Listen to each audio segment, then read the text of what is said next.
You lie awake, questioning whether your daily choices lead to genuine fulfillment or just comfortable emptiness. Night after night, your mind cycles through restless questions about purpose and what it truly means to live well. Tonight, let Plato's timeless wisdom guide your mind toward peaceful rest, while exploring humanity's greatest question: what constitutes the good life? Through gentle explanations of his profound teachings, you'll drift into sleep while absorbing insights that have shaped human understanding for over 2 millennia. From the shadows dancing on cave walls to the brilliant light of eternal truth, from the harmony of the soul to the justice of the state, we'll journey together through the philosophical landscape that continues to illuminate the path toward authentic human flourishing. Like this video, subscribe for more philosophical sleep content, and comment where you're listening from as we begin this ancient quest for wisdom and peace.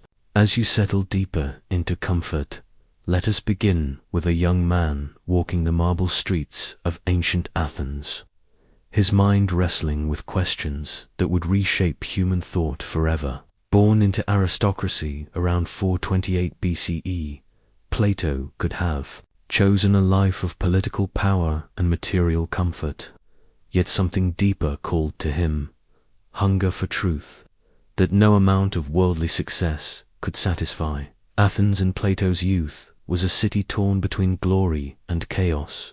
The golden age of Pericles had given way to the devastating Peloponnesian War, and democracy itself seemed to be devouring its own children. Into this turmoil walked a peculiar figure, Socrates, the gadfly of Athens, who spent his days questioning everyone he met about their deepest beliefs.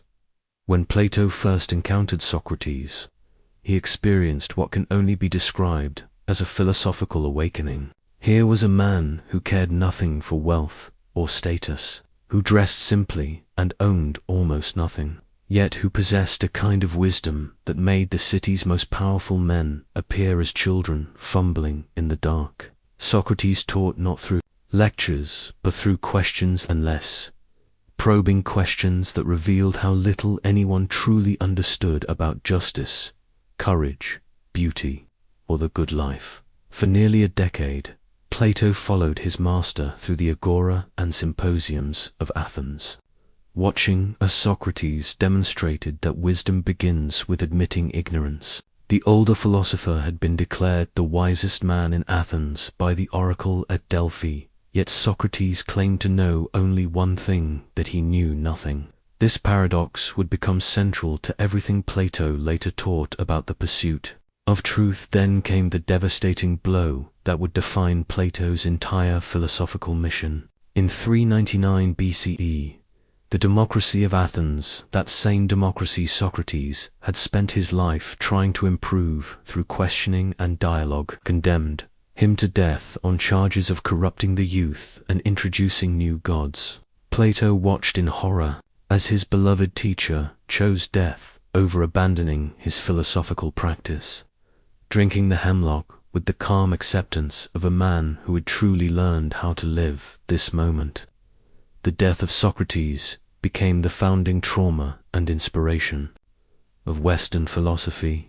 Plato realized that if wisdom itself could be condemned and killed, then something was fundamentally wrong with how human beings understood knowledge, justice, and the good life. He dedicated the rest of his existence to preserving and expanding Socratic wisdom, creating in his academy the world's first university, where seekers could pursue truth in safety. The academy's gates bore the inscription, "Let no one ignorant of geometry enter here," not from mathematical snobbery, but because Plato understood that certain kinds of thinking, precise, logical, oriented toward eternal truths rather than shifting opinions, were necessary preparation for philosophical insight. For nearly 9 centuries, until closed by the Christian Emperor Justinian, the Academy remained a beacon for those seeking to understand reality's deeper structure. Through this personal tragedy, Plato glimpsed a universal truth: that the good life requires not just individual virtue, but communities and institutions capable of nurturing wisdom rather than destroying it. His teacher's death showed him that philosophy was not merely an intellectual exercise, but a matter of life and death, literally and figuratively. Let your breathing slow as we explore the most famous declaration in Western philosophy. Standing before the Athenian court that would soon condemn him, Socrates proclaimed with unwavering conviction, "The unexamined life is not worth living." These words, preserved forever in Plato's account, contain within them the key to everything that follows in our journey toward the good life. But what did Socrates and through him Plato truly mean by examination? In our modern world, we often confuse self-examination with self-awareness or introspection. We think that knowing ourselves means understanding our preferences, recognizing our emotions, or being mindful of our thoughts and reactions. While these practices have value, Plato's conception of self-knowledge runs infinitely deeper. The oracle at Delphi, that sacred shrine where Apollo himself was said to speak through his priestess, had declared Socrates the wisest man in Athens. Puzzled by this pronouncement, Socrates set out to test it by questioning those renowned for their wisdom, politicians, poets, craftsmen, and teachers.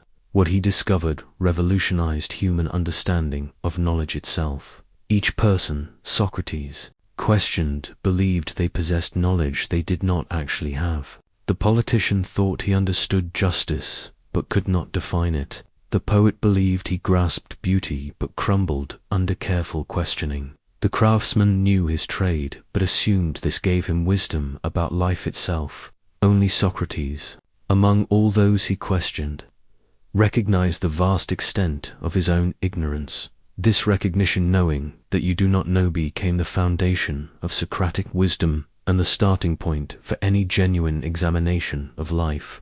True self-knowledge begins not with cataloging what we think we know about ourselves, but with honestly confronting how little we actually understand about the most fundamental questions of existence. When Plato speaks of examining life, he means submitting our deepest beliefs and assumptions to rigorous questioning. Do we truly understand what we mean when we say we want to be happy? Have we carefully considered what makes an action right or wrong? Do we know what we mean by love, friendship, courage, or justice? Most people live their entire lives guided by concepts they have never seriously examined. This kind of examination requires tremendous courage, because it threatens the comfortable certainties upon which we build our identities. When Socrates questioned the powerful men of Athens, they became angry not because he was wrong, but because he revealed uncomfortable truths about the shallowness of their convictions. The unexamined life feels safer because it never risks discovering that our fundamental beliefs might be confused or mistaken. Yet Plato understood that this safety is an illusion. A life built on unexamined assumptions is like a house built on sand. It may stand for a while, but it cannot withstand the inevitable storms of existence. Only through careful examination can we distinguish between genuine knowledge and mere opinion, between authentic values and inherited prejudices, between wisdom and the mere appearance of wisdom. The examined life is not just worth living, it is the only life truly worthy of human beings, who alone among earthly creatures possess the capacity for rational reflection and the pursuit of truth. As your mind grows quiet and receptive, allow yourself to descend with Plato into the most famous metaphor in all of philosophy, the allegory of the cave. Picture, if you can, a vast underground cavern where human beings have been chained since birth, their necks and legs bound so they can only look straight ahead at the wall before them. Behind these prisoners burns a fire, and between the fire and the prisoners runs a raised walkway. Along this walkway, people carry object statues of animals, plants, and manufactured things so that their shadows dance upon the wall the prisoners face. Having never seen anything else, the prisoners take these shadows to be reality itself. They develop expertise in predicting which shadow will appear next. compete for recognition as the most skillful shadow watchers and honor those among them who can most accurately describe the shadow world they inhabit. This, Plato suggests, is the condition of most human lives. We sit chained in our cave of ordinary experience, taking the shadows of reality, the constantly changing world of physical objects, social conventions, and popular opinions, to be reality itself. We become experts in navigating this shadow world, proud of our sophistication in matters that are themselves only dim reflections of something infinitely more real and beautiful. But then, Plato asks us to imagine something extraordinary. Suppose one prisoner were somehow freed from his chains and compelled to turn around. The turning itself would be painful, muscles cramped from a lifetime of immobility would ache, and his eyes, accustomed to shadows, would be overwhelmed by the direct light of the fire. His first impulse would be to turn back to the familiar shadows, which would now seem clearer and more real than the strange objects casting them. Yet if this prisoner were dragged further, up the steep and rugged path out of the cave, his agony would intensify. The sun's light would be blinding, and everything he had learned about reality would be revealed as mere shadow play. Only gradually, first by looking at reflections in water, then at objects themselves, and finally at the sun itself, would he begin to understand the true structure of reality. This journey from shadow to substance, from opinion to knowledge, from the darkness of ignorance to the light of truth, this is what Plato calls education in its deepest sense. It is not the accumulation of information, but the reorientation of the entire soul toward reality. The word Plato uses, paideia, suggests not just learning, but a complete transformation of being. But here the allegory takes a tragic turn. If our freed prisoner were to return to the cave to share his discovery with his former companions, he would find himself ridiculed and rejected. His eyes, now accustomed to sunlight, would be clumsy in the darkness. He could no longer compete in the shadow-watching games that had once seemed so important. The other prisoners would think his journey had ruined rather than enlightened him. They might even become violent if he persisted in trying to free them, preferring the comfortable familiarity of their chains to the painful uncertainty of seeking truth. This, Plato suggests, is why philosophers are so often misunderstood and sometimes persecuted, like his beloved Socrates, who died for trying to lead his fellow citizens toward the light. Yet the philosopher, having seen the sun, having glimpsed the form of the good that illuminates all truth, cannot simply remain in the upper world of enlightenment.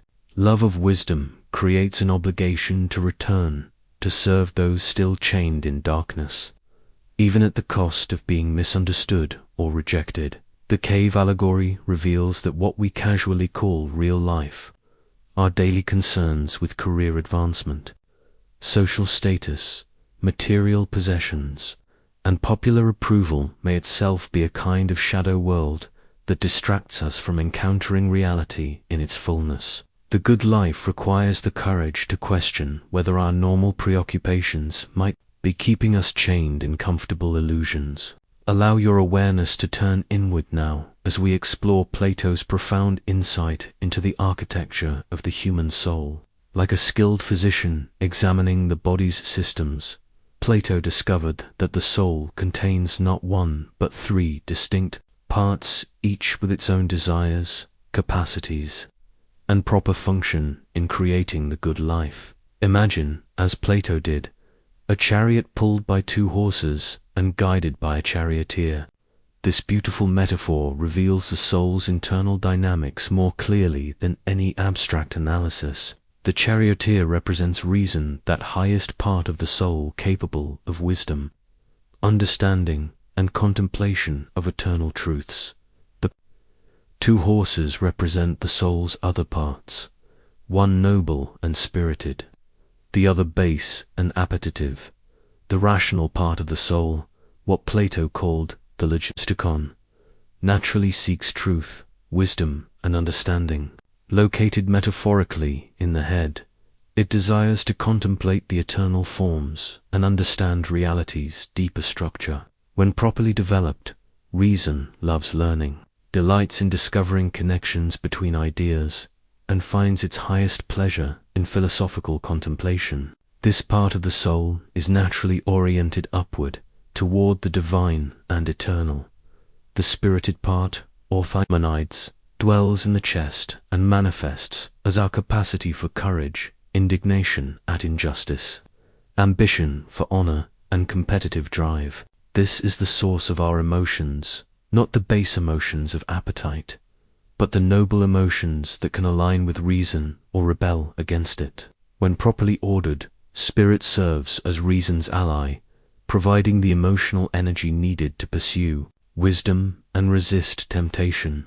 A person with well-developed spirit feels shame when acting below their principles and pride when acting courageously. The appetitive part, the epithemetichon, centers in the belly and seeks the satisfaction of bodily desires, food, drink, sexual pleasure, and material possessions. Appetite is not evil in itself. The body has legitimate needs that must be met for life to continue. But appetite knows no natural limits and, left ungoverned, will consume whatever it can reach in an endless quest for satisfaction that can never truly be satisfied. The key to the good life lies in establishing proper relationships among these three parts. Just as health in the body requires each organ to perform its proper function in harmony with the whole, psychological health requires each part of the soul to operate within its appropriate sphere under reason's gentle guidance. When reason rules, it does not tyrannically suppress the other parts, but rather orchestrates them like a skilled conductor leading a symphony. Appetite receives what it needs for the body's health, but is not permitted to dominate decision-making. Spirit provides courage and motivation for reason's plans while being restrained from rash action by thoughtful consideration. But observe how easily this harmony can be disrupted. When appetite gains control, we become slaves to our desires, always seeking the next pleasure but never finding lasting satisfaction. We might accumulate wealth, pursue sexual conquests, or indulge in food and drink. Yet the more we feed appetite, the hungrier it becomes. Life becomes a series of temporary satisfactions, followed by renewed cravings. When spirit dominates without reason's guidance, we become driven by the need for honor, recognition, and victory over others. We might achieve great things through competitive drive, but our successes feel hollow because they serve ego rather than wisdom. We become angry when challenged, defensive when criticized, and measure our worth by external recognition rather than internal growth. Only when reason assumes its natural leadership does the soul achieve true harmony. Then appetite is satisfied.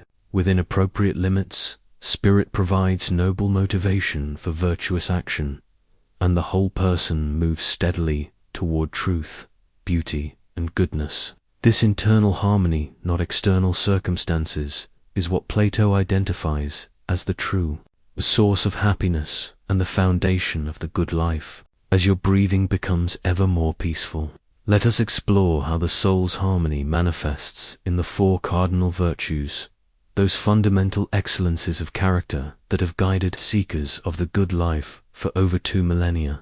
Like four pillars supporting a magnificent temple, these virtues provide the stable foundation upon which authentic human flourishing can be built. Wisdom, or Sophia, is the virtue proper to the rational part of the soul, but this is not mere cleverness or the accumulation of information.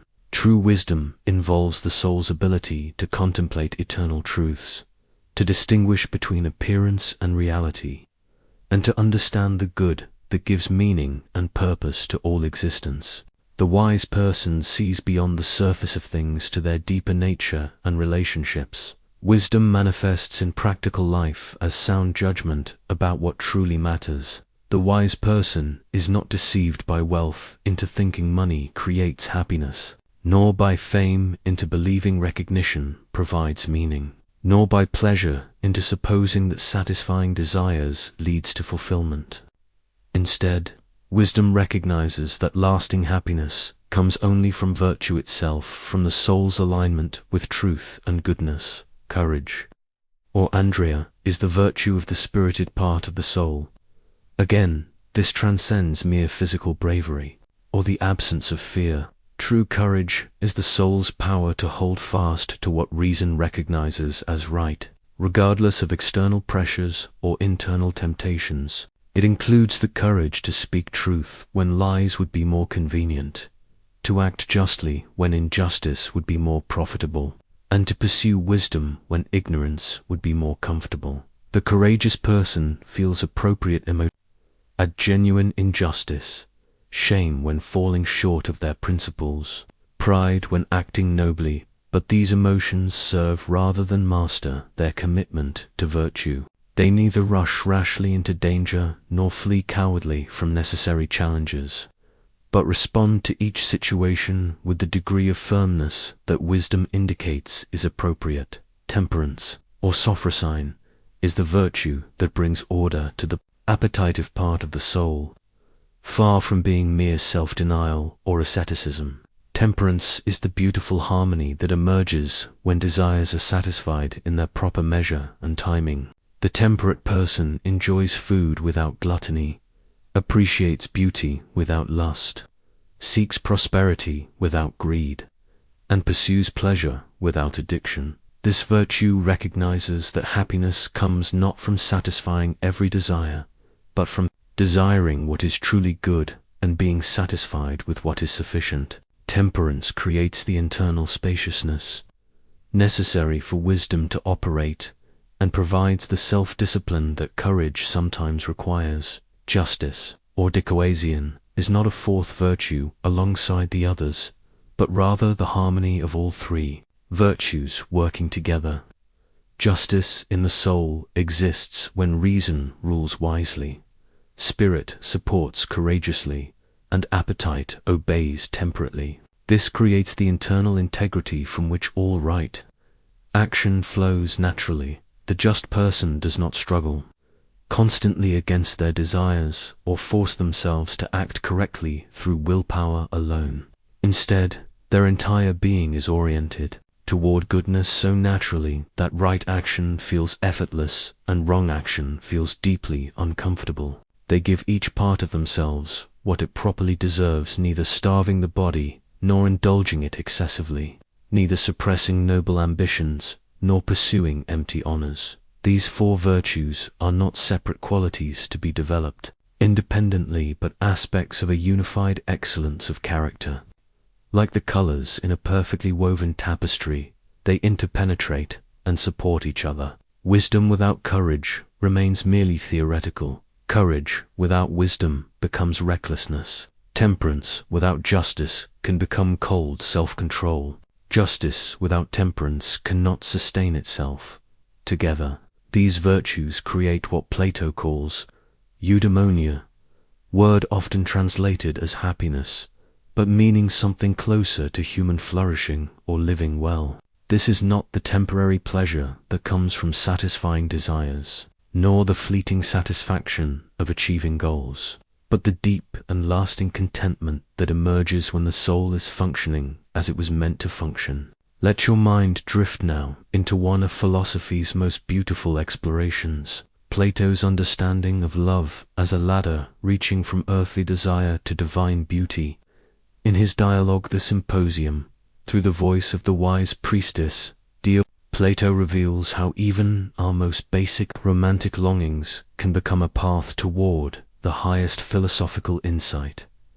Most people, Plato observes, experience love as a kind of divine madness, a powerful force that overwhelms reason and creates both ecstatic joy and terrible suffering. We fall in love with particular bodies, particular faces, particular personalities, and imagine that our beloved alone can satisfy the deep yearning we carry within us. Yet Plato suggests that what we truly long for in love is not any particular person, but beauty itself in its perfect and eternal form. Diotima describes love's journey as ascending a ladder with distinct rungs, each representing a deeper understanding of what we truly seek. The lowest rung is physical attraction, the magnetic pull we feel toward beautiful bodies. There is nothing shameful in this beginning. The appreciation of physical beauty is the soul's first awakening to beauty itself. But those who remain only at this level miss love's deeper possibilities. The next rung involves recognizing that physical beauty, wherever it appears, participates in the same universal principle. The person ascending love's ladder begins to love beautiful bodies in general rather than being obsessed with one particular form. They start to see the common essence that makes all beautiful things beautiful. Higher still, the lover discovers that souls can be even more beautiful than bodies. They begin to be attracted not just to physical appearance, but to beautiful characters, to wisdom, kindness, courage, and integrity wherever these virtues appear. This is why Plato suggests the deepest romantic relationships combine physical attraction with genuine admiration for the beloved's character and mind. As the ascent continues, the lover becomes attracted to beautiful activities and institutions, to art that elevates the soul, to laws that create justice, to customs that promote virtue. They begin to love beauty as it manifests in human civilization and culture, recognizing that some ways of organizing society are more beautiful than others because they better reflect eternal principles of harmony and order. Next comes love of beautiful knowledge itself, the recognition that certain ideas, theories, and insights possess their own inherent beauty. The lover falls in love with learning, with the elegant simplicity of mathematical proofs, with the profound insights of philosophy, with any form of understanding that reveals the deeper structure of reality. Finally, at the ladder's summit, the lover experiences a mystical vision of beauty itself, not beautiful things, but the eternal form of beauty that makes all beautiful things beautiful. This vision, Plato suggests, comes as a sudden illumination that transforms everything the lover has experienced before. They see beauty as it truly is eternal, unchanging, perfect, and understand that this is what they were seeking all along in every earthly love. This highest vision of beauty is intimately connected to the good itself. Beauty, truth, and goodness are not three separate realities, but different aspects of the same ultimate principle that gives meaning and purpose to existence. To see beauty itself is simultaneously to glimpse truth itself and to be drawn irresistibly toward perfect goodness. The person who completes this ascent does not abandon earthly love, but sees it in its proper context. Physical attraction, romantic relationships, and even sexual desire can all become expressions of the soul's deeper longing for union with the divine. Instead of being enslaved by desire or cynical about love's disappointments, the philosophical lover finds in every beautiful thing a reminder of absolute beauty and an invitation to continue the ascent toward truth. This understanding transforms how we approach relationships. We can love particular people deeply while recognizing that what we love in them participates in something universal and eternal. We can enjoy physical beauty without being obsessed by it, appreciate individual personalities without demanding that they fulfill all our needs, and commit to specific relationships while maintaining the philosophical perspective that sees all love as ultimately oriented toward the good. As your consciousness settles into deeper receptivity, we approach the heart of Plato's revolutionary understanding of reality, the theory of forms. This is perhaps the most distinctive and influential doctrine in all of Western philosophy, one that fundamentally changed how human beings think about the relationship between the world we experience and the truth we seek. Consider for a moment any beautiful thing you have encountered: a sunset, a piece of music, a human face, a mathematical proof. What makes it beautiful? Plato suggests that beautiful things are beautiful because they participate in or resemble the form of beauty itself, eternal, unchanging, perfect standard that exists beyond the physical world, but gives meaning to everything beautiful within. The same principle applies to every meaningful concept we possess. When we recognize two things as equal, they participate in the form of equality. When we call an action just, it resembles the form of justice. When we identify something as triangular, it imperfectly copies the perfect triangle that exists in the realm of forms. Every word that refers to universal qualities, goodness, truth, courage, friendship, redness, largeness, points toward a corresponding form that is more real than any particular instance we encounter. To understand this revolutionary insight, Plato asks us to imagine a divided line representing different levels of knowledge and reality. At the bottom are shadows and reflections, images of images that provide only the most indirect access to truth. Next come the physical objects that cast these shadow streaks: rocks, animals, manufactured things. These seem solid and real to our senses, but Plato argues they are themselves only shadows of something more substantial. Above the physical world lies the realm of mathematical objects and concepts, numbers, geometric figures, logical relationships that remain constant, even as physical things change and decay. A circle drawn on paper is always imperfect, but the idea of circle itself is eternally precise and beautiful.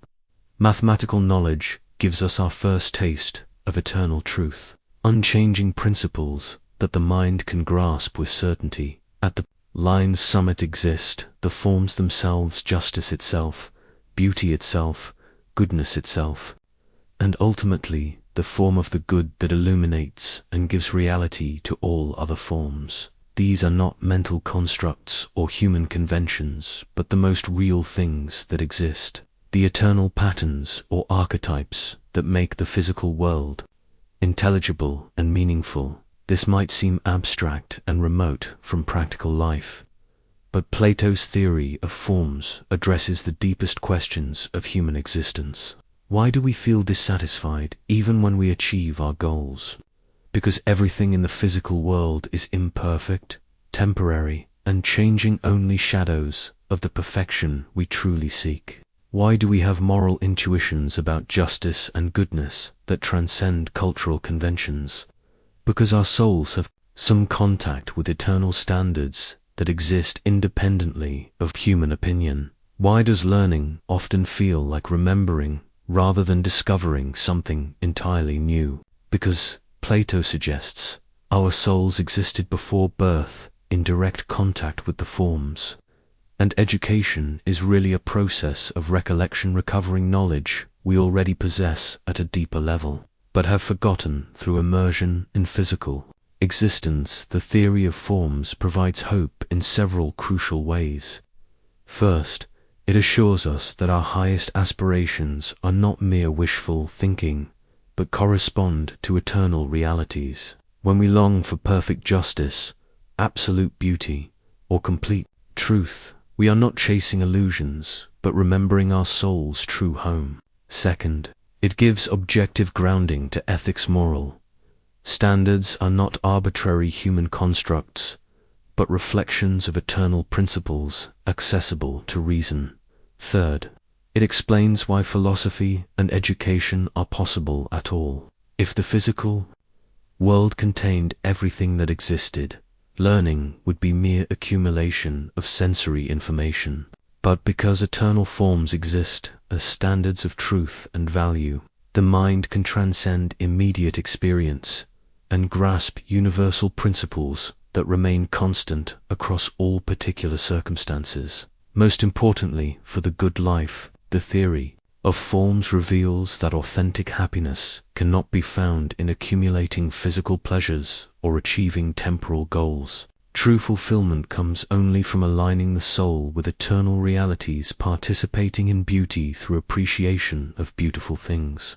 participating in justice through acting justly, participating in truth through philosophical understanding, and ultimately participating in the good through virtuous living. The philosopher's task is to help others recognize that what they truly seek, perfect love, absolute justice, complete understanding, lasting happiness, actually exists, but not in the constantly changing physical world. These eternal realities can be approached through reason, contemplation, and virtuous action, providing both direction for life and hope that our deepest longings correspond to ultimate truth.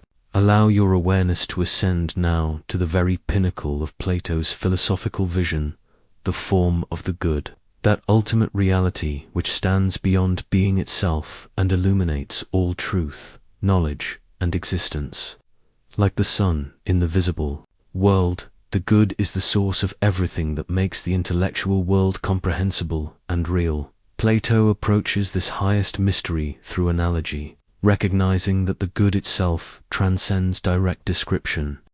Just as the sun enables us to see physical objects by providing light, and just as the sun is itself the most visible thing in the physical realm, so the good enables the mind to know eternal truths, and is itself the highest object of knowledge.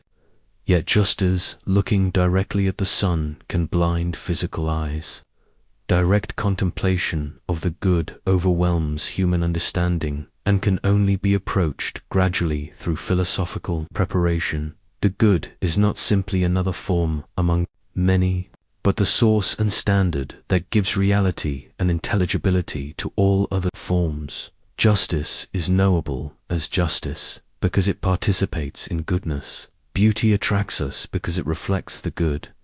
Truth compels our assent because it shares in the good's reality. Without the good as their foundation, all other eternal principles would collapse into meaningless abstractions. This is why Plato daringly claims that the good lies beyond being itself in dignity and power. It is not merely the highest being among many beings, but the principle that makes being itself possible and intelligible. Everything that exists only by participating in the good. Every truth that can be known only because the good illuminates it. Every value that guides human action guides truly only insofar as it reflects the good's eternal standard. The practical implications of this doctrine are staggering.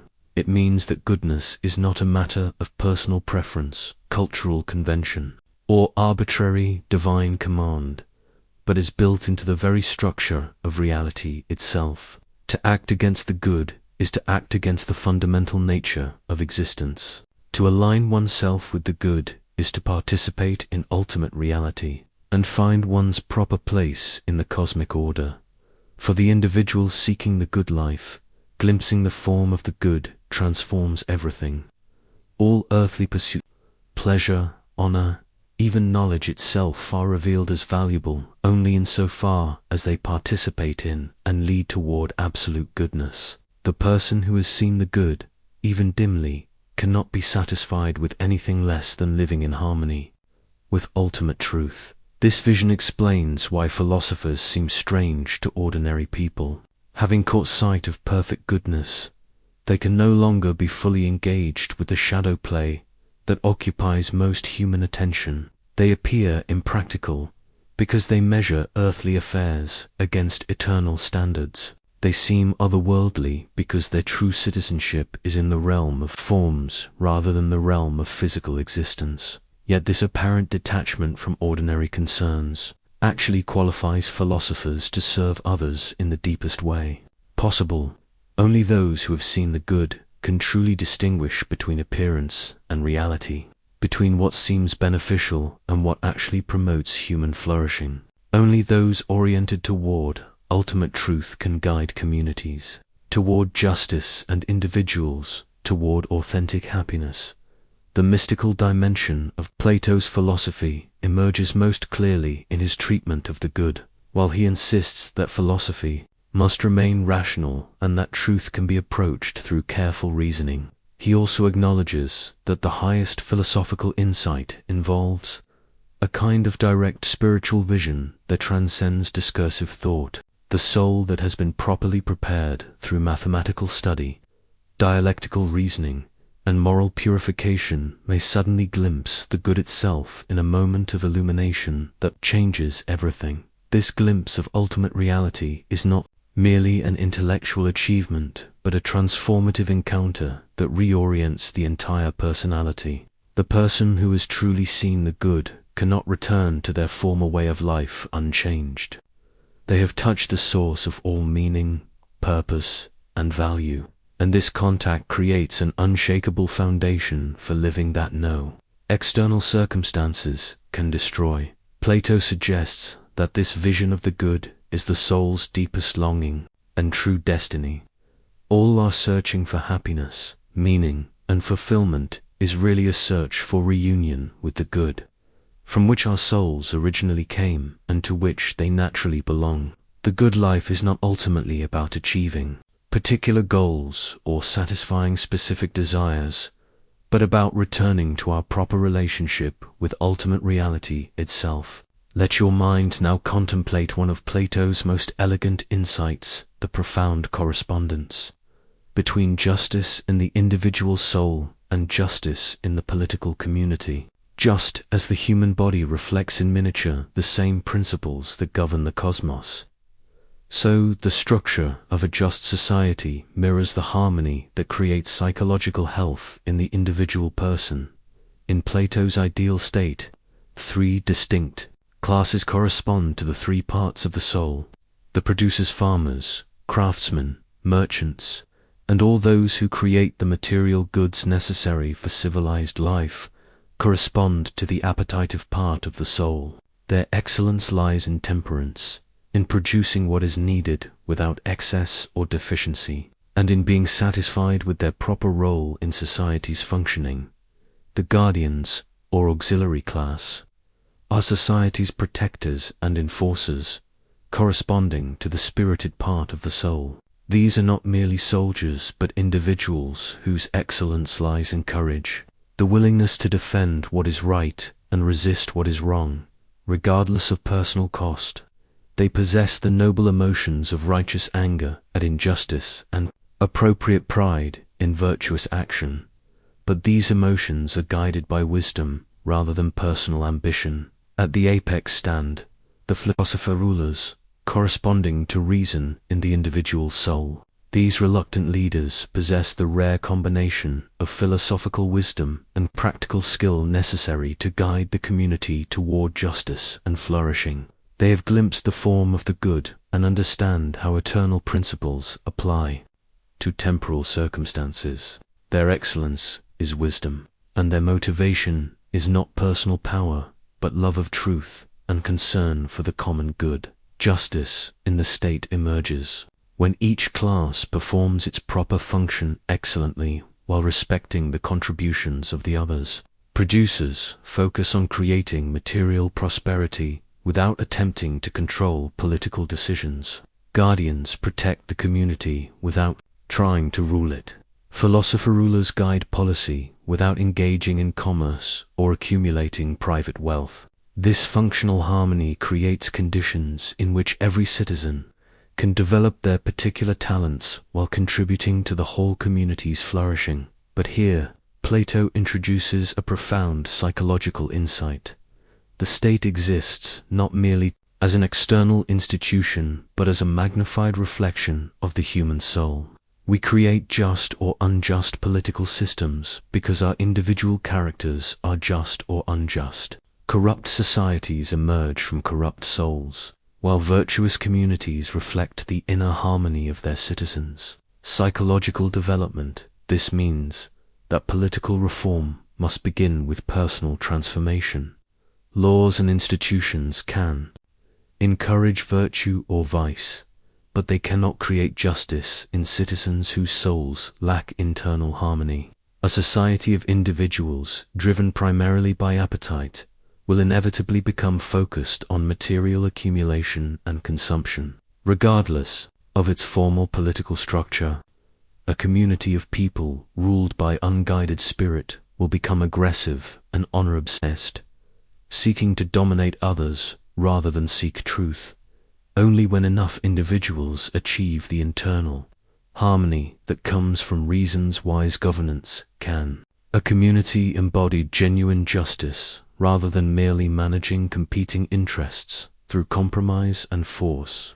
This is why education is so central to Plato's political philosophy, or education as job training or information transfer, but education as the cultivation of virtue and the development of souls capable of recognizing and loving truth, the noble lie that Plato controversially suggests for his ideal state serves this educational purpose. Citizens would be taught that they were all born from the earth as brothers and sisters, some with gold in their nature philosopher rulers, some with silver guardians, and some with iron and bronze producers. This myth aims to create social harmony by emphasizing common origin and mutual dependence while acknowledging natural differences in temperament and ability. Modern readers often object to this deception, but Plato's deeper point concerns the relationship between truth and social cohesion. Every society depends on shared stories about identity, purpose, and value that cannot be proven with the same certainty as mathematical theorems. The question is not whether societies will have founding myths, but whether these myths orient people toward justice and virtue or toward selfish competition and mutual exploitation. The philosopher-ruler faces a tragic dilemma, having seen the good and tasted the pure joy of contemplating eternal truth. They must return to the cave of political responsibility to serve those who may not appreciate their wisdom. Yet this descent from contemplation to action is required by justice itself. Those who have received the gift of wisdom owe something to the community that made their education possible and to future generations who deserve the same opportunities. As your mind continues its peaceful journey through Plato's wisdom, let us explore his revolutionary understanding of education, not as the filling of empty vessels with information, but as the turning of the entire soul toward truth and reality. Education, in Plato's vision, is nothing less than the process by which human beings fulfill their deepest nature and discover their proper place in the cosmic order. The cave allegory provides Plato's fundamental metaphor for education. True learning is not the accumulation of facts or skills, though these may be involved, but the gradual reorientation of the soul from shadows toward substance, from opinion toward knowledge, from appearance toward reality. This turning periagoge in Greek acquires not force, but gentle guidance that awakens the soul's natural capacity for truth. Plato's educational program begins in early childhood with music and gymnastics, understanding that the soul's formation starts long before rational thought develops. Music here means not just melodies and rhythms, but all forms of artistic and cultural education that shape character through beautiful examples. Children absorb virtue through stories of heroic deeds, harmonious poetry, and exposure to beautiful objects that train their taste and judgment before they can articulate principles. Gymnastics develops not just physical health, but the harmony between soul and body necessary for integrated human development. The person who neglects bodily care becomes unbalanced toward pure intellectuality, while those who focus only on physical development become crude and insensitive. Proper education cultivates both dimensions simultaneously, creating individuals who are neither effeminately soft nor brutishly hard, but gracefully strong in body and soul. Mathematical studies form the next crucial stage because mathematics provides the soul's first encounter with eternal, unchanging truths accessible through reason alone. When students grasp that triangles always contain angles totaling 180 degrees, or that the square of the hypotenuse always equals the sum of squares of the other two sides, they experience certainty beyond sensory evidence or cultural opinion. Mathematics also reveals the mind's mysterious capacity to discover rather than invent truth. The Pythagorean theorem was true before Pythagoras discovered it, and would remain true even if all mathematicians forgot it. This suggests that learning is really a process of recollection and amnesis, which the soul recovers. Knowledge it possessed before birth, during its direct contact with eternal forms. The highest stage of education is dialectic, the philosophical method of examining assumptions through careful questioning and reasoning toward first principles. Unlike mathematical demonstration, which proceeds from accepted axioms, dialectic questions the axioms themselves, seeking the ultimate foundations of knowledge in the form of the good itself. But Plato emphasizes that this intellectual development must be integrated with moral formation. Knowledge without virtue becomes mere cleverness that can be used for evil purposes. The person who understands psychology might become a manipulator. One who grasps economics might become an exploiter. Someone who masters rhetoric might become a deceiver. True education develops wisdom and virtue together, creating individuals whose intelligence serves goodness rather than selfish advantage. This is why Plato insists that philosophers should not engage in dialectical studies until they have reached emotional and moral maturity, usually around age 30. Premature exposure to philosophical questioning can create cynics who use intellectual sophistication to undermine all moral standards without having developed the character necessary to distinguish between genuine wisdom and clever skepticism. The ultimate goal of education is to produce individuals capable of recognizing and loving the good people whose entire being is oriented toward truth, beauty, and virtue, not from external compulsion, but from internal recognition of these as the soul's natural objects of desire. Such individuals become sources of wisdom and virtue in their communities, able to guide others not through force or manipulation, but through the attractive power of their own character. Education, properly understood, never ends. Even the philosopher who has glimpsed the good continues learning throughout life, discovering new applications of eternal principles to changing circumstances. The good life is itself a continuous educational process in which every experience becomes an opportunity for deeper understanding of reality and fuller participation in truth. This vision transforms how we approach learning and teaching. Every authentic educational encounter, whether in formal schools or in the broader university of life, has the potential to turn souls toward light and awaken their deepest capacities for wisdom and virtue. Allow your awareness to embrace now one of the most beautiful dimensions of the good life, the role of authentic friendship and philosophical community in human flourishing. In the Phaedrus, Plato explores friendship through the magnificent metaphor of the soul as a winged chariot, showing how genuine relationships can restore the soul's capacity to ascend toward divine truth. Plato distinguishes between different types of human connection, recognizing that not all relationships serve the soul's deepest needs equally well. At the most basic level are associations of utility relationships maintained for mutual benefit, material advantage, or social convenience. These connections, while sometimes necessary, do not touch the soul's essential nature and often dissolve when external circumstances change.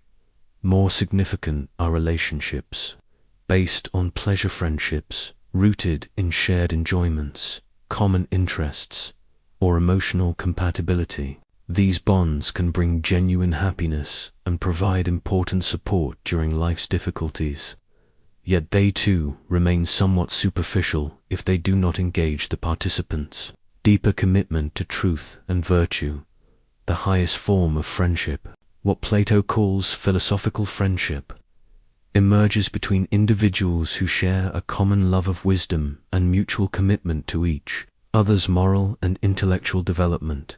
Such friends do not merely enjoy each other's company or benefit from each other's resources. but actively participate in each other's journey toward truth and goodness. In the Phaedrus dialogue, Plato describes how true friendship can function as a form of divine madness, sacred insanity that lifts both participants above ordinary concerns toward contemplation of eternal reality. When philosophical friends encounter beauty, truth, or goodness together, their shared recognition ignites a kind of spiritual fire that illuminates both souls and draws them upward toward the realm of forms. This upward movement happens because authentic friendship involves seeing the divine spark within another person and being inspired by that recognition to cultivate the corresponding spark within oneself. True friends become mirrors for each other, reflecting not just surface personality traits but the deeper potential for wisdom and virtue that may lie dormant or undeveloped. The soul's wings, in Plato's metaphor, represent its natural capacity for philosophical ascent toward truth. These wings become damaged and weakened through immersion in material concerns, petty ambitions, and base pleasures. But exposure to beauty, especially the beauty of another soul committed to virtue, can restore the wings' strength and enable the soul to rise again toward its proper realm. This explains why philosophical friendship often begins with a kind of divine recognition, a sudden awareness that one has encountered a kindred spirit, someone whose presence makes possible kinds of conversation and insight that seemed impossible before. Such meetings feel destined rather than accidental, as if the universe itself has conspired to bring together souls that can help each other remember their true nature and purpose. Philosophical community extends this dynamic beyond individual friendships to include groups of people committed to shared pursuit of wisdom. Plato's academy represented such a community, not merely a school for transmitting information, but a sacred space where souls could gather to support each other's philosophical development through dialogue, contemplation, and shared commitment to truth. These communities create conditions in which individuals can explore questions too deep or dangerous to pursue alone. They provide the encouragement necessary to persist in philosophical inquiry when it becomes difficult or uncomfortable. They offer the accountability that prevents intellectual laziness or moral compromise. Most importantly, they demonstrate through lived example that the pursuit of wisdom is not a lonely or purely individual endeavor, but a communal activity that connects us to something larger than ourselves. Yet Plato also recognizes the tension between philosophical community and broader social obligations. Those who taste the joy of shared philosophical inquiry may be tempted to withdraw from ordinary society and lose themselves in contemplative fellowship. But true philosophical friendship creates responsibility as well as privilege, the obligation to extend the benefits of wisdom to those who have not yet discovered their own capacity for truth. The philosopher's task is to balance the legitimate need for like-minded community with the call to serve the broader human family. This requires developing the ability to maintain philosophical perspective and commitment even when surrounded by those who do not share these values, while remaining open to the possibility that philosophical friendship might emerge in unexpected places and with unlikely people. Ultimately, all authentic human connection participates in the divine love that draws souls toward truth and goodness. Even ordinary friendships and family relationships can become occasions for mutual moral development and shared appreciation of beauty. The good life includes both the intensive philosophical friendships that fuel our deepest growth and the extensive network of relationships through which we express our commitment to the flourishing of all human beings. Let your mind rest now in contemplation of the deepest mystery that shapes all human existence, the meaning of death and the soul's immortal journey. In the Phaedo, Plato presents Socrates' final hours not as tragedy, but as the culmination of a life spent preparing for this ultimate transition, revealing how understanding death's true nature transforms our approach to living. Socrates greets his impending execution with remarkable tranquility, explaining to his distraught friends that the philosopher's entire life is really a practice of dying. This does not mean morbid preoccupation with mortality, but rather the gradual training of the soul to identify itself with eternal rather than temporal realities. Every moment spent in contemplation of truth, every choice that prioritizes virtue over pleasure, every recognition of the soul's kinship with eternal forms, all of these constitute preparation for death, understood as the soul's liberation from bodily limitations. The body, while necessary for earthly existence, also constrains the soul's natural capacity for knowledge and virtue. Physical needs create distractions from philosophical contemplation. Sensory experiences often mislead us about reality's true nature. Bodily pleasures can become addictive and cloud our judgment about what truly matters. Death, therefore, represents not loss, but liberation. The soul's return to its proper realm where it can pursue truth without impediment. Plato offers several arguments for the soul's immortality, each revealing different aspects of the soul's relationship to eternal reality. The argument from opposites suggests that just as sleep and waking, hot and cold, large and small, generate each other in endless cycles, so life and death must alternate souls, passing from life to death and back to life in continuous circulation. The argument from recollection points to the soul's mysterious capacity to recognize eternal truths it could never have learned through sensory experience. When we grasp mathematical principles or recognize moral standards, we demonstrate contact with realities that transcend physical existence. This suggests the soul existed before birth in direct relationship with eternal forms and will continue to exist after bodily death. The argument from affinity notes that the soul, like the eternal forms it contemplates, belongs to the realm of unchanging reality rather than the realm of constant change that characterizes physical existence. What is composite can be dissolved, but what is simple and eternal by nature cannot be destroyed. The soul, being simple and oriented toward eternal truth, shares the immortal nature of the realities it loves. The final argument from the soul's essential nature claims that the soul is not merely accidentally alive, but is essentially the principle of life itself. Just as fire cannot become cold while remaining fire, the soul cannot become dead while remaining soul. Death affects only the body, the soul's temporary instrument, not the soul itself. But for Plato, these philosophical arguments matter less than their practical implications for how we should live. If the soul is immortal and death is merely transition to another mode of existence, then our deepest responsibility is to cultivate virtue and wisdom that will serve us well regardless of our circumstances. The person who has aligned their soul with eternal truth has nothing to fear from death, while one who has lived only for bodily pleasures faces death with terror because it represents the loss of everything they value. This perspective radically reframes life's meaning and priorities.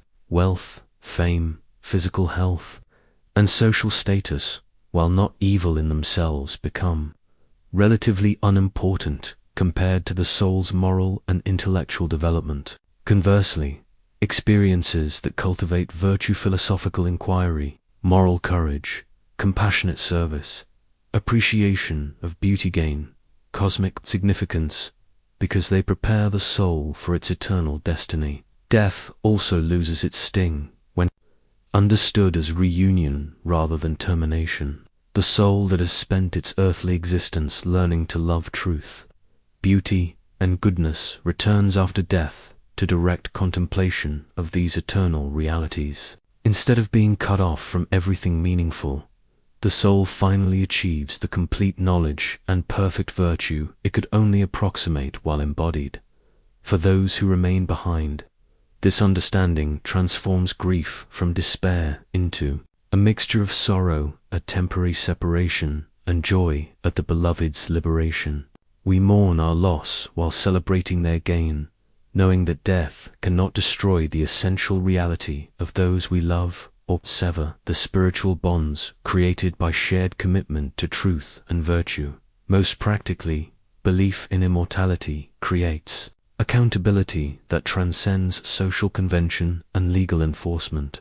Actions performed in secret still matter because the soul carries their effects into its eternal existence. Justice delayed in this life is not justice denied, and virtue, practiced without recognition, still contributes to the soul's permanent character. In the gentle stillness of contemplation, let us explore one of Plato's most challenging and profound insights: the tragic necessity that philosophers must sometimes abandon their beloved pursuit of pure truth to serve their communities as reluctant rulers. The philosopher king represents not a power fantasy, but a sacrifice demanded by justice itself. Plato illustrates this dilemma through the parable of the ship of state. Imagine a vessel whose captain is larger and stronger than the crew, but somewhat deaf and short-sighted concerning navigation. The sailors compete for the privilege of steering, each claiming special knowledge of seamanship, though none has actually studied the art of navigation or understands the relationship between stars, winds, seasons, and safe passage. Meanwhile, the true navigator, one who has genuinely mastered the science of steering ships, is dismissed by the crew as a useless stargazer, irrelevant to practical concerns. They prefer captains who promise favorable winds and easy voyages rather than those who understand the difficult realities of ocean travel. Yet when storms arise or the ship runs aground, only the despised navigator possesses the knowledge necessary for salvation. This parable captures the philosopher's predicament in political life. Having glimpsed eternal truth and understood the principles that govern human flourishing, philosophers recognize how far most political decisions fall short of genuine wisdom. They see through the appealing rhetoric that wins popular support to the underlying realities that determine whether policies will actually promote justice and the common good. Yet this very wisdom makes philosophers appear impractical and irrelevant to immediate concerns. Citizens want leaders who promise quick solutions and immediate benefits, not those who speak of eternal principles and long-term consequences. The philosophical temperament, cautious about claims to knowledge, committed to careful reasoning, more concerned with truth than popularity, seems unsuited to the rough-and-tumble world of political competition. Moreover, philosophers naturally prefer the joy of contemplating eternal truths to the frustration of implementing imperfect policies. Among people who may not appreciate or understand their efforts, why should those who have tasted the pure pleasure of philosophical insight descend into the cave of political responsibility to help those who might reject their guidance and even persecute them for their efforts? Plato's answer appeals to justice itself. The philosopher's wisdom is not a private possession, but a gift that creates obligations to the community that made such education possible. Just as parents sacrifice for children and teachers serve students, those who have received the supreme gift of philosophical insight owe service to those who have not yet discovered their own capacity for truth. Furthermore, if philosophers refuse political responsibility, leadership will inevitably fall to those less qualified, to ambitious individuals driven by the desire for power, honor, or wealth rather than knowledge of the good. The result will be communities that systematically frustrate rather than promote human flourishing, making it impossible for future generations to develop their philosophical potential. The philosopher king must therefore accept the burden of ruling, not from ambition, but from reluctant duty. They govern not because they desire power, but because justice requires that those who understand eternal principles take responsibility for applying them to temporal circumstances. Their authority comes not from popular support or personal charisma, but from knowledge of objective standards that transcend individual preference and cultural convention. This creates a profound paradox. The best rulers are precisely those who least desire to rule, while those most eager for power are typically least qualified to exercise it wisely. Democratic societies face the constant challenge of persuading their wisest citizens to accept leadership responsibilities, while preventing their most ambitious citizens from gaining power through deception or manipulation. Plato recognizes that philosopher-kings are extremely rare, and that ideal conditions for their development and selection are unlikely to emerge spontaneously. Real political improvement requires gradual cultural change that values wisdom over wealth, virtue over victory, and long-term flourishing over short-term advantage. This explains why education is so central to Plato's political philosophy-only societies that produce philosophically educated citizens can hope to recognize and support philosophically qualified leaders. The philosopher-king also faces the ongoing challenge of maintaining philosophical perspective while dealing with practical political realities. Power corrupts even the best intentions, and the philosopher-ruler must constantly guard against losing touch with the eternal principles that should guide their decisions. They need continued philosophical friendship and contemplative practice to maintain the vision that qualifies them for leadership. Ultimately, the philosopher-king represents the integration of contemplation and action, wisdom and responsibility, individual fulfillment and social service. While few may be called to political leadership, all who pursue wisdom face similar challenges in applying their insights to serve others, while maintaining their own commitment to truth. As your consciousness expands to embrace the largest possible perspective, let us contemplate Plato's vision of the cosmos itself as a living embodiment of divine wisdom and a model for human life. In the Timaeus, his great cosmological dialogue, Plato describes how the visible universe was crafted by a divine artisan as a moving image of eternity, a temporal reflection of eternal perfection designed to guide embodied souls toward their ultimate destiny.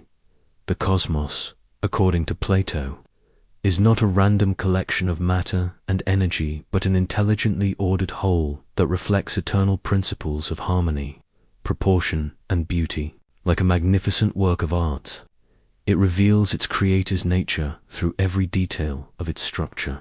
From the mathematical precision of planetary motions to the elegant geometries that govern atomic interactions, time itself emerges as a crucial bridge between the eternal realm of forms and the changing world of physical existence. Unlike eternity, which contains all reality in a single, unchanging present, time unfolds sequentially, allowing embodied beings to experience progressively the truths that exist simultaneously in the eternal realm. The rotation of celestial bodies creates regular cycles, days, months, years that provide the measure and rhythm within which human lives develop toward wisdom and virtue. This cosmic perspective transforms how we understand our place in reality. We are not accidental products of blind forces, but conscious participants in a universe designed to support the development of rational, moral beings. Every aspect of physical existence, from the stability of natural laws to the beauty of mathematical relationships, serves the ultimate purpose of providing conditions in which souls can learn to recognize and love eternal truth. The human soul, composed of the same elemental principles that govern cosmic motion, is designed to resonate harmoniously with universal order. When we align our lives with reason, virtue, and appreciation of beauty, we participate consciously in the cosmic harmony that unconsciously governs all existence.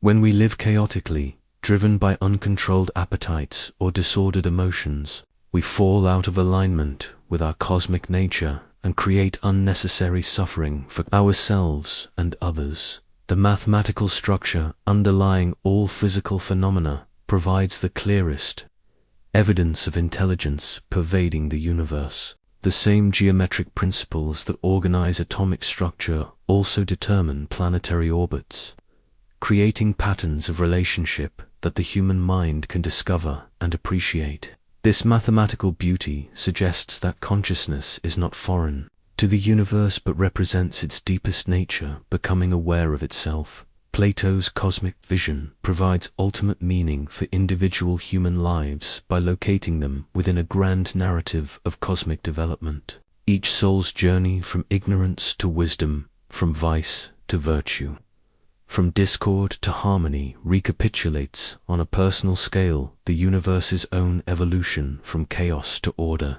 We are not isolated individuals struggling meaninglessly against indifferent forces, but conscious participants in reality's movement toward perfect goodness and beauty. This perspective offers profound consolation during periods of suffering or confusion. Whatever difficulties we face in our personal lives, we remain part of an ultimately beneficent cosmic order that is working to bring all things to their proper fulfillment.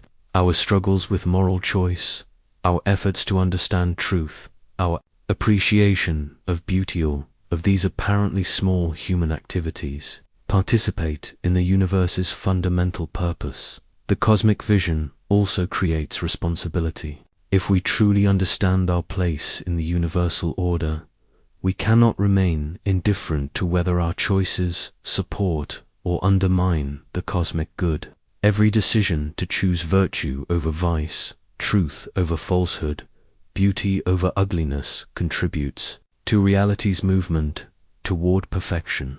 Conversely, every choice for disorder, ignorance, or ugliness works against the fundamental tendency of existence itself. Living in conscious harmony with cosmic order requires developing what Plato calls cosmic consciousness, awareness of our participation in something infinitely larger than our individual concerns. This does not diminish the importance of personal life, but places it in proper perspective.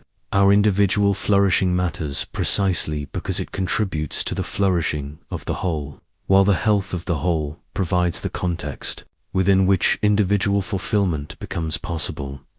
The good life, from this cosmic perspective, involves learning to see ourselves as temporary but meaningful expressions of eternal principles, working themselves out through time toward ultimate perfection. We find our proper place by aligning our personal development with the universal development of which it forms a part. In the quietude of philosophical reflection, let us explore one of Plato's most controversial yet illuminating insights, his complex relationship with art and poetry, which reveals profound truths about the connection between aesthetic experience and moral development. Far from being hostile to beauty, Plato's critique of certain artistic practices emerges from his deep concern that art should serve the soul's ascent toward truth rather than chain it more firmly to illusion. Plato's famous critique of artistic imitation operates through his theory of 3 levels of reality. At the highest level exist the eternal forms perfect justice, absolute beauty, ideal courage, which serve as standards for everything in the physical world. At the second level are physical objects that participate in or copy these eternal forms: actual beds, real tables, particular just actions that imperfectly reflect their perfect archetypes. At the third level are artistic representations, painted beds, sculpted tables, poetic descriptions of just actions, which are copies of copies, imitations of imitations, twice removed from eternal truth. The painter who depicts a bed creates not even a real bed, but merely the appearance of a bed from a single perspective. The poet who describes courage may never have acted courageously and might even encourage cowardly behavior through emotionally compelling but morally confused verses. This analysis might seem to condemn all artistic activity, but Plato's deeper concern is with art's effects on the soul rather than with artistic technique itself. Some artistic experiences genuinely lead the soul toward truth and virtue, while others seduce it into accepting appearances as reality or encourage emotional responses that undermine rational judgment and moral character. The key question becomes whether particular artistic works help viewers or readers develop their capacity for wisdom and virtue, or whether they merely provide escapist entertainment that distracts from serious moral and intellectual development.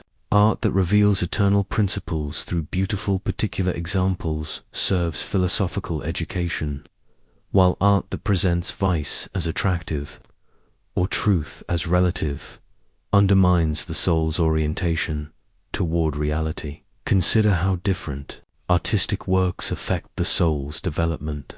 A poem that presents courage through the example of someone facing genuine moral danger for the sake of justice can inspire readers to develop similar virtue in their own lives. Conversely, a story that glamorizes violence or presents betrayal as clever strategy may corrupt character by making vice appear attractive or noble. Music provides, perhaps, the clearest example of art's power to shape character. Certain rhythms and harmonies naturally promote psychological order and emotional balance, while others create agitation or encourage base impulses. Plato advocates musical education that uses harmony and rhythm to instill virtue, preparing young souls to recognize and love moral beauty before they can understand ethical principles. Intellectually, the highest artistic activity, in Plato's understanding, helps souls recognize the eternal forms through beautiful particular manifestations. Great art does not merely copy physical appearances, but reveals the invisible principles that make appearances meaningful. The artist who truly understands justice can create works that awaken in others recognition of justice itself, using temporal beauty to point toward eternal truth. This explains why Plato, despite his critique of certain poetry, fills his own philosophical writings with myths, metaphors, and literary devices that appeal to imagination as well as reason. The cave allegory, the chariot of the soul, the ladder of love, these are artistic creations designed to help readers grasp philosophical truths that might remain inaccessible through purely abstract argument. The philosopher-artist combines technical skill with wisdom, creating works that both please the senses and elevate the soul. Such artists understand their responsibility to promote virtue rather than vice, truth rather than illusion, the soul's ascent rather than its degradation. They use their power over human emotions and imagination in service of the highest human development for those who encounter art rather than create it. Plato's analysis suggests developing discriminating taste that can distinguish between artistic experiences that genuinely nurture the soul and those that merely provide temporary pleasure or emotional excitement. This requires cultivating philosophical perspective that evaluates aesthetic experiences according to their effects on character and understanding, rather than their immediate appeal to appetite or untutored sentiment. The good life includes appreciation of authentic beauty wherever it appears, recognizing that genuine aesthetic experience can be a pathway toward truth and virtue. But it also requires the wisdom to distinguish between art that serves philosophical education and art that merely entertains or potentially corrupts. This discernment itself becomes a form of philosophical practice, training the soul to recognize truth and goodness in their various manifestations, while remaining alert to seductive counterfeits that promise beauty but deliver only illusion. As we approach the culmination of our philosophical journey, let your imagination embrace Plato's most magnificent myth, the story of a warrior who died in battle and returned to life with extraordinary knowledge of the soul's cosmic journey between death and rebirth. This myth, which concludes the Republic, provides Plato's ultimate vision of human responsibility and the eternal significance of our moral choices.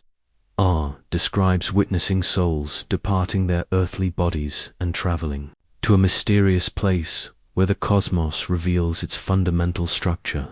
At the center of everything stands the spindle of necessity, a cosmic mechanism around which the entire universe rotates in perfect mathematical harmony. The spindle shaft and 8 whirls represent the celestial spheres, moon, sun, planets, and stars whose movements create the music of the spheres, an eternal symphony of mathematical relationships that governs all existence. Upon this cosmic spindle sit the 3 fates: Clotho, who spins the thread of destiny, Lachesis, who measures it, and Atropos, who cuts it. These represent the eternal principles that govern the soul's journey through existence, ensuring that moral choices have lasting consequences that extend far beyond individual lifetimes. But here comes the myth's most startling revelation. Souls are not assigned their next lives by external judgment, but choose them freely based on their own character and understanding. When the time comes for reincarnation, souls gather before the fates as a herald proclaims, "Souls of a day, here shall begin a new cycle of mortal life bound to death. No divinity shall cast lots for you, but you shall choose your own divinity." Before the assembled souls lie patterns of life, sample destinies of every conceivable type. Some represent lives of great political power, others of artistic achievement, others of philosophical contemplation, others of simple contentment. Some promise wealth and fame but include hidden corruptions, while others offer modest circumstances with opportunities for virtue and wisdom. The soul that chooses first, having drawn the first lot, rushes immediately toward the life that appears most attractive, that of a powerful tyrant, surrounded by luxury and capable of satisfying every desire. Only after making this choice does the soul examine the life more carefully and discover that it includes eating his own children and committing other terrible atrocities. The soul laments its hasty choice, blaming fate and gods for its misfortune. But the herald reminds all present, the responsibility lies with the chooser. The divine is blameless. Other souls make their selections more wisely. The soul of Odysseus, having learned through long experience that apparent goods often bring unexpected sufferings, searches carefully until it finds the life of a private person free from public responsibilities. This quiet existence, overlooked by other souls as undesirable, brings Odysseus the peace that his adventurous former life had taught him to value. The myth reveals that our current circumstances, whether favorable or difficult, result from choices made by our souls based on wisdom or ignorance, developed through previous existences. This creates ultimate personal responsibility for our condition, while explaining why virtue and vice often seem inadequately rewarded or punished within single lifetimes. Justice operates across the soul's entire cosmic journey, ensuring that moral choices eventually produce appropriate consequences. More importantly, the myth suggests that what we are becoming through our current choices will determine what kinds of lives we select in future existences. The soul that develops wisdom, virtue, and proper priorities in this life will be equipped to choose well in its next opportunity. The soul that remains enslaved to appetite, ambition, or ignorance will likely repeat its mistakes, perpetuating cycles of suffering until it finally learns better. This understanding transforms how we evaluate our present circumstances and future possibilities. External conditions, wealth or poverty, health or illness, fame or obscurity matter less than how we respond to them. Every experience provides opportunities to develop wisdom and virtue that will serve the soul throughout its eternal journey. Every moral choice contributes to the character that will guide future decisions across lifetimes. The myth also explains why philosophical education is so crucial. Only souls that have learned to distinguish between appearance and reality, between temporary pleasures and lasting goods, between external circumstances and internal character, can hope to choose wisely when confronted with the bewildering array of possible lives. Philosophy provides the perspective necessary to see through immediate attractions to underlying realities, Ultimately, the myth of reveals that existence itself is structured to promote learning and moral development. The universe operates as a vast educational system in which souls gradually discover through experience what promotes genuine flourishing and what leads to suffering. Those who learn these lessons quickly advance toward wisdom and virtue, while those who resist learning repeat similar mistakes until they finally understand. This vision offers both ultimate hope and ultimate responsibility. Hope because no soul is permanently condemned to ignorance or vice. Responsibility because each soul determines its own destiny through the quality of its choices and the wisdom of its responses to experience. As our philosophical journey draws toward its peaceful conclusion, let us return to where we began, with the restless questions that disturb sleep and the search for authentic fulfillment in daily life. Having traveled through Plato's magnificent vision of reality, truth, and human possibility, we face the ultimate challenge: how to embody these timeless insights in the concrete circumstances of contemporary existence. The examined life that Plato advocates through Socrates begins each day with fundamental questions that most people never seriously consider. Before rushing into the day's activities, the philosophical person pauses to ask, what am I ultimately trying to achieve through my choices today? Are my goals aligned with what is genuinely good, or am I pursuing shadows that cannot satisfy my soul's deepest needs? How can I use today's circumstances, whatever they may be, to develop wisdom, virtue, and deeper understanding of truth? This daily examination extends to our relationships, recognizing that authentic human connections provide crucial opportunities for mutual moral development. Instead of using others merely for pleasure, profit, or convenience, we can approach each encounter as a potential occasion for shared recognition of truth and mutual encouragement toward virtue. Even difficult relationships become opportunities to practice patience, understanding, and the philosophical art of seeing divine potential within imperfect human beings. Our work, whatever its nature, can be transformed into philosophical practice by approaching it as service to the common good rather than merely personal advancement.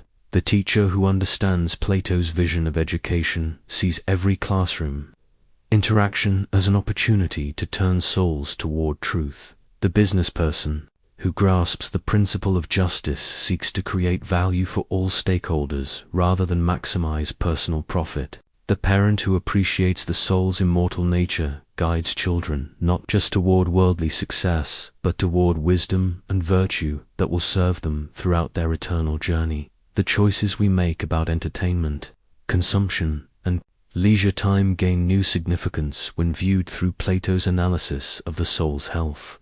Instead of mindlessly pursuing whatever provides immediate pleasure or distraction, we can ask whether our recreational activities contribute to psychological harmony or create internal conflict. Do the books we read, the shows we watch, the conversations we seek, the physical activities we pursued, these help align our souls with truth and virtue? Or do they reinforce patterns of thinking and feeling that lead away from authentic flourishing? Even our response to suffering and setbacks can be revolutionized by Plato's insights. Instead of viewing difficulties as meaningless misfortunes or evidence of cosmic indifference, we can recognize them as educational opportunities designed to develop quality patience, courage, wisdom, compassion that contribute to the soul's eternal development. This does not mean accepting injustice passively, but rather responding to all circumstances with the philosophical perspective that sees deeper purposes working themselves out through temporal events. The practice of contemplation becomes essential for maintaining philosophical orientation amid contemporary distractions. Like the philosopher who returns from the cave's exit to help those still chained in darkness, we need regular periods of withdrawal from immediate concerns to contemplate eternal truths that provide guidance and meaning for practical decisions. This contemplative practice might involve formal meditation, thoughtful reading, time in nature, or any activity that reconnects us with realities larger than our immediate anxieties and ambitions. Creating philosophical community in modern circumstances requires seeking out others who share commitment to examined living. Even if they use different vocabulary or follow different traditions, the hunger for truth, virtue, and authentic meaning appears across cultures and generations, creating possibilities for the kind of friendship and mutual encouragement that Plato valued so highly. These communities of seekers provide support for continued growth and accountability for maintaining high standards when external pressures encourage compromise. Most importantly, living the examined life today requires embracing the philosopher's mission to serve others while continuing our own development. Having tasted the joy of philosophical insight, we cannot remain content with private enlightenment, but must find ways to contribute to the common good, whether through formal teaching, exemplary living, creative work, political engagement, or simple kindness that helps others recognize their own capacity for wisdom and virtue. The good life, as Plato understood it, is not a destination to be reached, but a way of traveling, a continuous process of learning, growing, serving, and ascending toward ever greater participation in truth, beauty, and goodness.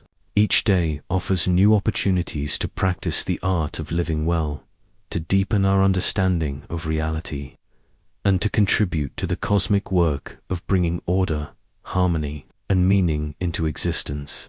As you settle into rest now, carrying these ancient insights into your own continued journey, remember that the search for the good life is itself the good life, the endless adventure of consciousness, becoming ever more conscious, wisdom discovering ever deeper wisdom, and love embracing ever more completely the eternal source from which all good things flow.